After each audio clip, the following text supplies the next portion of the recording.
Hi, this is Eric Metcalf, and you're watching Unhappy Hour. We are back, and we are here with Zak Baris, and we are going to talk about the Cleveland Browns, and we're also going to talk about the Cleveland Indians. Zak, let's start with the Cleveland Browns. Electric story. Just where do you want to start? You were there, right? I think you were there. I was there. Yes. It was a hell of a game. I'm not going to sit here and even say anything. You know, it was. I mean, I took a picture of myself when we were down 14-3 to the Jets. Sent it to my sister's boyfriend, being like, "We stink," and he sends me back. He sends me back a funny message, and all of a sudden, Tyrod goes out with concussion. I'm looking on Twitter anyway. The Wi-Fi in the stadium is pretty damn good.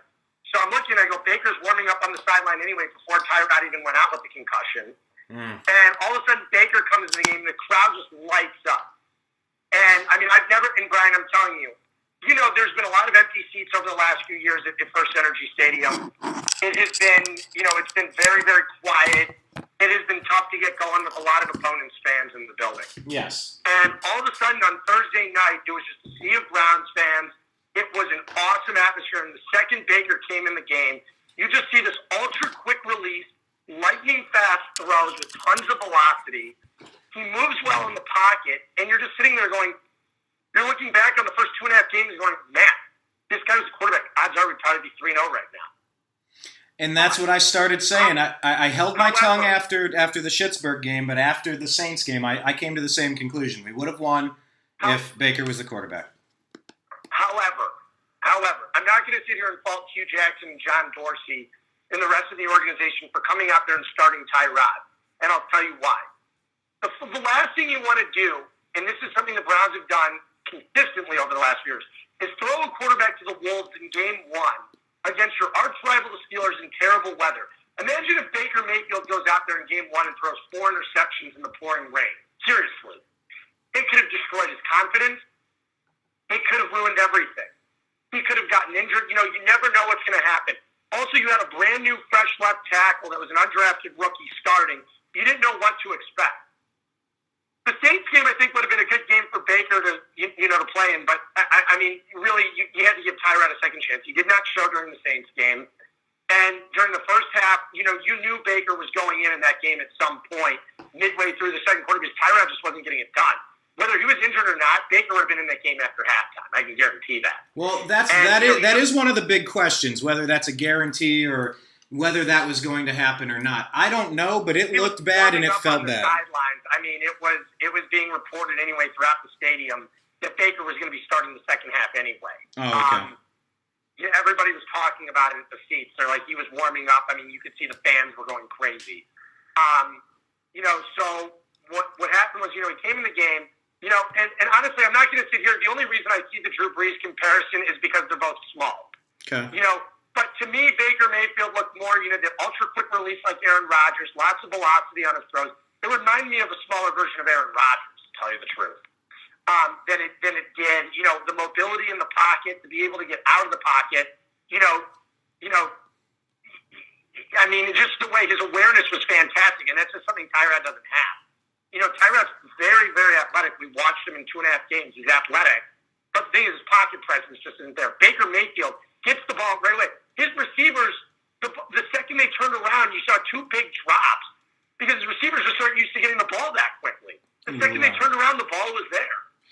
Yeah, one big one from Landry. And I don't know if I could call I think Callaway got mugged on 2 throws. One where Tyrod underthrew him at the goal line, and then the other where it was out at the sideline. I think he got mugged on 2 different occasions. Yeah. But, Jarvis Landry doesn't drop a lot of passes, that's for sure.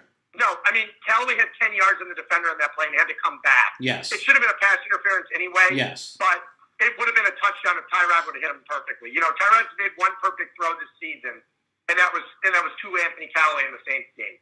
Tyrod was far from perfect. He was far from good. He just wasn't. Mayfield looked like a total re-energized player. It doesn't look like they need Josh Gordon. And frankly, I'm glad I'm glad he's gone.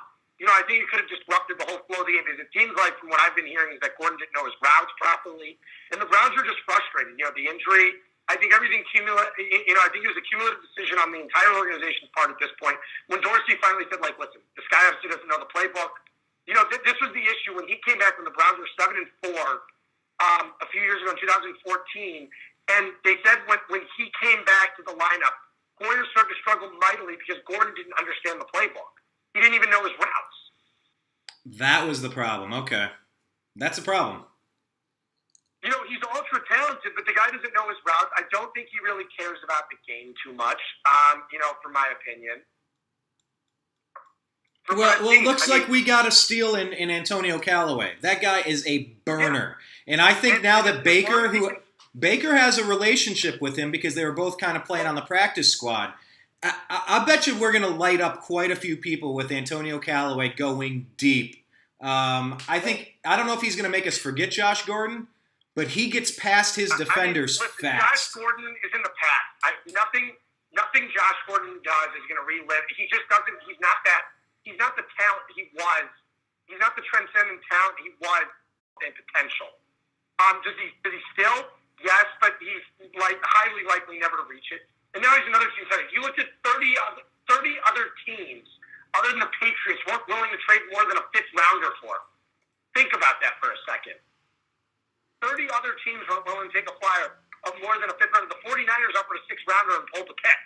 I mean, teams were hesitant to give up a sixth-round pick, which is more likely a fringe practice squad player at that point. Well, what do you make of the report that he came in not himself? Because if you're trying to trade a player, why would you announce something so cryptically insinuating? Mary Kay Cabot announced that. The team didn't announce that. They said Mary Kay Cabot said it sounded like he wasn't himself. Which is probably the truth. And you know what? I think the Browns just realized we're done with this. Yeah. Well, I think Hugh Jackson had been done with him for a while. And I think they just don't. I just don't think they have the time and energy to babysit him anymore. Let him be someone else's problem. And if he doesn't succeed with the Patriots, he's out of the league. I mean, it's that simple. This is the one chance he has to go and play with Tom Brady and really get his head on track. And I hope, God forbid, he doesn't relapse. I really don't. I don't want to see the guy fail. I mean, I don't. Do I want him to become a superstar and kill the Browns in the playoffs or something? No, at the same time. But I don't want to see the guy fail. I'm not rooting for him to fail. I'll be very clear when I say that. I'm not that petty. I mean, I hope he gets life back on track, and then he's able to succeed and play in the NFL. Good for him if he's able to do that. The odds are highly stacked against him, but let's see if he can do it. Well, I have him. I have him drafted on my dynasty fantasy football team. I took him too. Brian, here's another thing too. People are like, "Oh, Belichick's going to turn him. He's really going to be able to do it."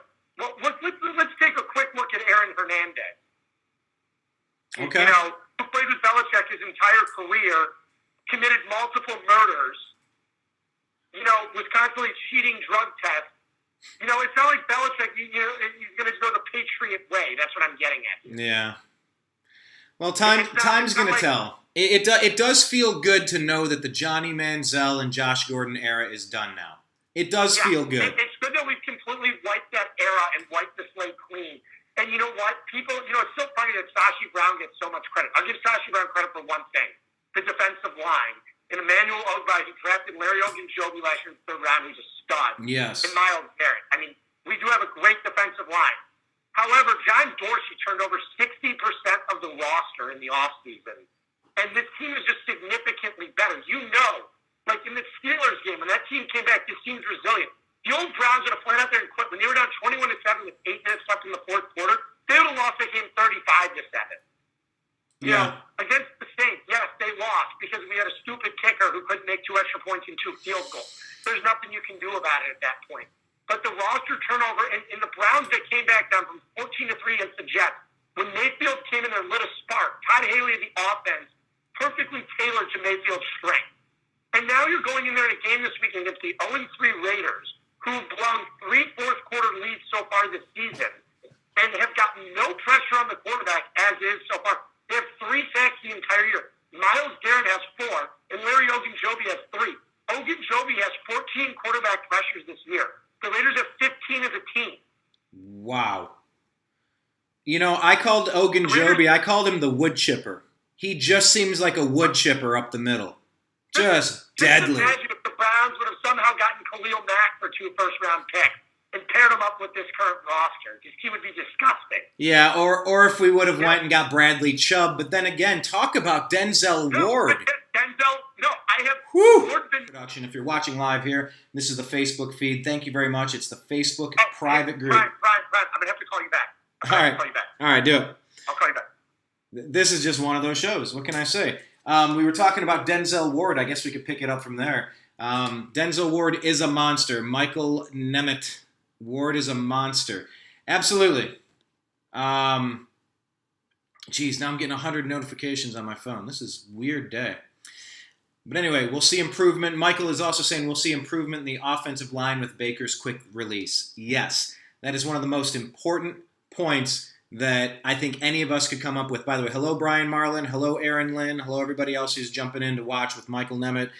Trying to talk with Zak Baris. We're going back and forth over here. But yeah, the offensive line.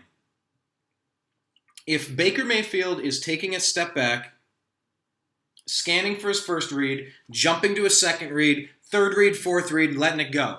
First read, let it go. First read, second read, let it go. If you're not delaying that process, you're going to be a lot more successful. And the velocity, the speed that Baker Mayfield is able to hit these receivers with,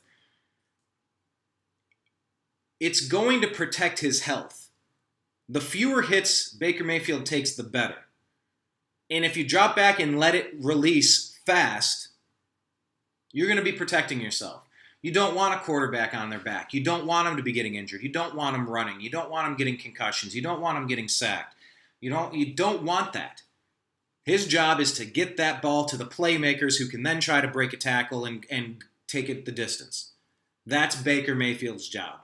The offensive line, of course, they're going to perform better. Because if you're stumbling, if you're taking your time, if you're delaying the process, you're opening up the possibility that you're going to get hit.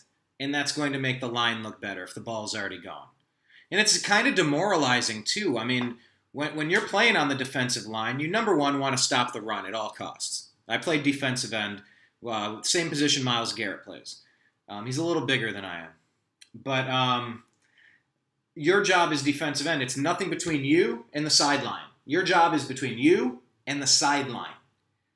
You have to stretch and make sure nothing gets around you.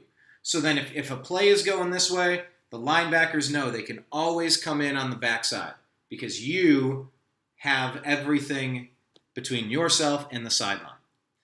But aside from those running responsibilities, the rest of the runs, if it's toward the middle of the line, there's only so much you can do. And you can try to block down and collapse the line a little bit. You can do some of that, but really, it's that nothing gets outside of you. And then after that, you really want to be putting pressure on that quarterback. You really want to be jumping to make sure that you're the one disrupting what their offense is trying to do. You want the sack, you want the strip, you want the fumble, you want the pressure, you want the hit, the hurry, the incomplete, the pressure. That's what you want as a defensive lineman. And that's exactly what Larry Ogunjobi, save us, Larry Ogunjobi, you're our only hope. Ogunjobi, I'm calling him the wood chipper. That's exactly what he reminded me of. I don't know. Correct me if I'm wrong. I haven't heard a lot of other people call him the wood chipper, so I'll take credit for that unless someone beat me to it. But man, does Ogunjobi look like an absolute wood chipper in the middle of that line. Just plowing through people, shooting the gaps, and just causing chaos in the middle of that backfield. If you do that and you force the quarterback from the middle to veer this way or this way, well, you have two defensive ends there waiting for you. So if you're stretched and you go left and right, you're going right into the face of something even worse. The Cleveland Browns defense has been fantastic with the takeaways. There's no doubt about it. You're really seeing the imprint, the fingerprints of Greg Williams on this football team. And it's impressive. There's a difference between a takeaway, a giveaway. Big difference. A turnover and a takeaway. Big difference. A turnover is kind of like, I don't know, like you did something sloppy or dumb. That's kind of what a turnover is. You fumbled the ball, you got hit, you just weren't taking care of it, you carelessly were running with the ball and it got knocked out. It's different when the defense is going at it and grabbing it. When the defense is taking the ball away on interception after forced fumble. Denzel Ward is legit. Denzel Ward is the truth. I didn't know what to make of him. He's a little guy. I mean, I know in the defensive backfield you can be small. That's kind of what the position is now. I get it. And I knew that he played at a major program at Ohio State. So I didn't question the pedigree. I didn't know if he was a number 4 player. I didn't know how his skill set was going to translate to the NFL. I didn't know. But it sure seems like it's translating well. And I think Zach was right to bring up, that Sashi Brown did do a good job getting Ogunjobi and Myles Garrett. And then, of course, this regime going out and getting Denzel Ward. So, yes, Michael, I think that we're going to see improvement in the offensive line with Baker's quick release for sure. Yes, I agree. Denzel Ward is a monster. Brian is laughing. LOL. I'm not sure what that was in reference to. Brian saying, I love our pick in Ward. He's paying dividends even on stopping the run. Go figure, right? Go figure. How many times, I went to a game and I remember pass complete, brought down by Lee Bodden. Run up the middle, gain of 11, stopped by Lee Bodden. I don't know if you guys remember that, but I mean, there was at the stadium just yelling, "Stop saying Lee Bodden!" If your secondary character is the one making all these tackles, it means that you're advancing the ball pretty far. So please stop advancing the ball far. But yes, there's definitely a time where you want your DBs blitzing, you want them in on run support, absolutely. Brian saying hi, Zach, and we're trying to get Zach back, see where he went. Well, I might as well check my text, see if he. Well, I think he's saying call me back, but I don't know. Let me see here. What's up, Rachel? Oh, Aaron. What's up, Aaron? Aaron is saying she just made it to Cali and she can't wait to see Baker's first start. I've been to the Black Hole. I've been to Jokeland. I think this year will be different. I mean, the team is leaving. They've announced they're going to Las Vegas. But man, that was a pretty rough crowd. So be prepared, Aaron. This isn't going to London, I believe what you did. You go all over you just follow the Browns around? How do you keep doing this, Aaron? But good for you. Welcome to Cali and have a blast up in Oakland. I've been invited up there. I don't think I'm going to go, but who knows? It's a quick flight. It's even a kind of a quick drive. Brian is saying, that's why I like Baker. He only runs when need be. Oh, okay, it looks like Zach is calling. Here, let me decline and bring him back in. You look at this team and you look where they've come from last year to this year with a totally reworked secondary. Denzel Ward has been fantastic so far. 2 out of 3 games he's been incredible. The Saints game, give him a pass. It was against Drew Brees. It was going against Michael Thomas. It was a top one. You look at the rest of the secondary. You look at guys like Demarius Randall, who has the highest tackling percentage in the league for safeties at 88%. Wow. Okay. The guy's not missing any tackles. You're looking at him as a kid. This is why the guy was a first-round pick. And you traded a quarterback in Deshaun Kaiser, who ultimately can never start a game in the National Football League. We witnessed him in that Green Bay against the Bears game. He looked like Cleveland Browns' Deshaun Kaiser. The guy that turned the ball over in the red zone, had 2 quick turnovers, and immediately was, okay, this is Deshaun Kaiser. There's no way this guy is ever going to be a starting quarterback in the NFL, ever. So I guess we made the right move cutting bait with him then. Yeah, oh yeah. And Demarius Randall's a far superior player to Deshaun Kaiser. Packers made a big mistake giving him up. Jabril Peppers has been much better this year in the secondary too. Now that he's playing his actual position, and there's actually talent around him. I mean, Terrence Mitchell's been good. I mean, Brian Body Calhoun's been injured. He was bad in the first game, but give him the slide on that one. He got hurt. Everything's been better. The linebackers, yes, they still need help at linebacker. They're very thin, but Schobert's been better. Jamie Collins has not been very good. They're not a perfect team, but their defense has been stellar through the first 3 weeks. The offensive line has gotten better. The receivers are playing well. Carlos Hyde has been great. He's definitely more consistent than Isaiah Crowell. Yeah, I wanted to talk about Carlos Hyde. Kind of pivoting off of the defense a little bit, and I can't remember if we were talking. I was definitely going into Ogunjobi being the wood chipper. I want to call him the wood chipper, like from Fargo, because he's blowing him up back there. But yeah, over onto the offensive side, Carlos Hyde has been pretty fantastic. He brings a professionalism to that position. And has he rushed for 170 yards and 3 touchdowns yet? No. But he's brought a level of consistent playmaking and high expectations to that position where, yeah, Crowell would give you moments and a whole bunch of nothing in between. And then Duke, it seemed like they were trying to act to be a fish out of water more often. So, you saw Isaiah Crowell with 2 touchdowns and wiping his butt with the football. Real low-class person. Remembering that the social media posts that he put out right before the Dallas cop executions. I haven't been a fan of Isaiah Crowell in a while, but it definitely reminded me that he's a low-class person. He had a decent game, but talk about the difference between what we've seen out of Hyde and what we expect to see more out of Hyde moving forward, because I think it's a big difference between Crowell. We were talking about the difference between Carlos Hyde and the professionalism he brings versus the low-class butt-wiping antics of a streaky and inconsistent Isaiah Crowell. Talk about the difference at the running back position this year compared to last year. I mean, you look at it this year, and they've got 3 running backs. Rather than, Crowell was inconsistent. Yeah, he had some big runs, but he was never consistent.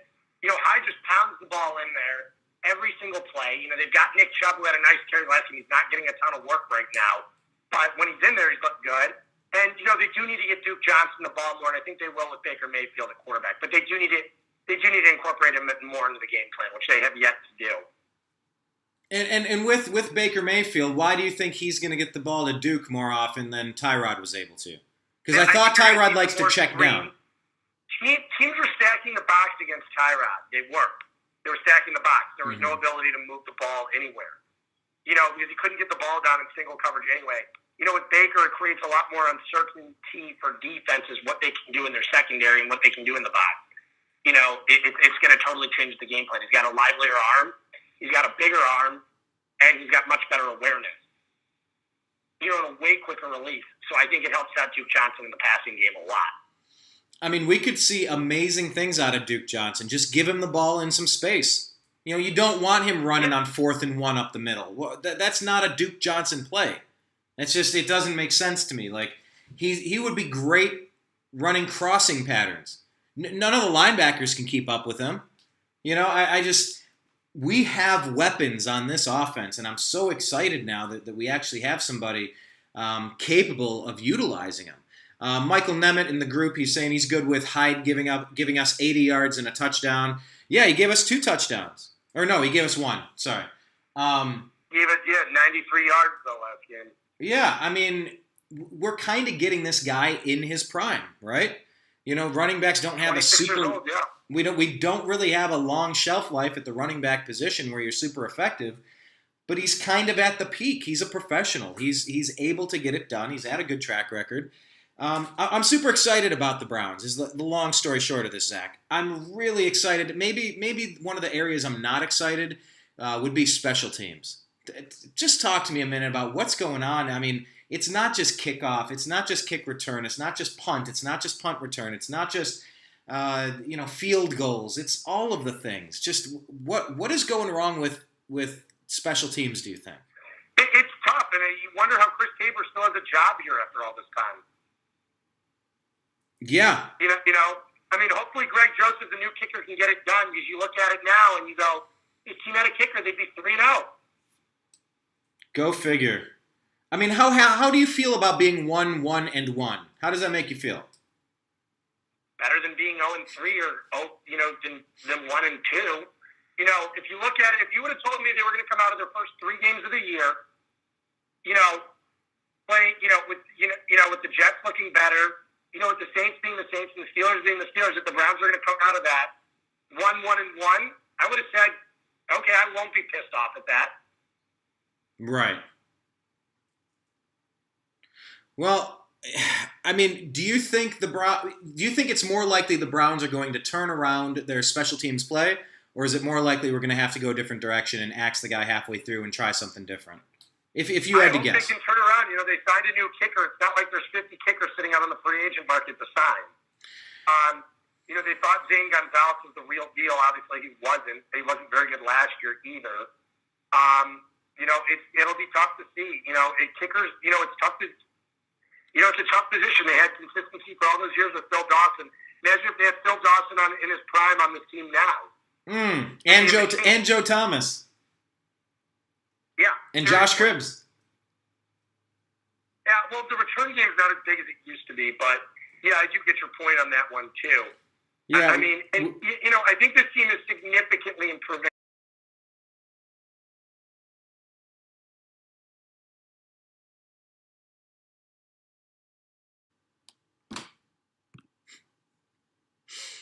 This is just a comedy of errors. I mean, I restarted my gear.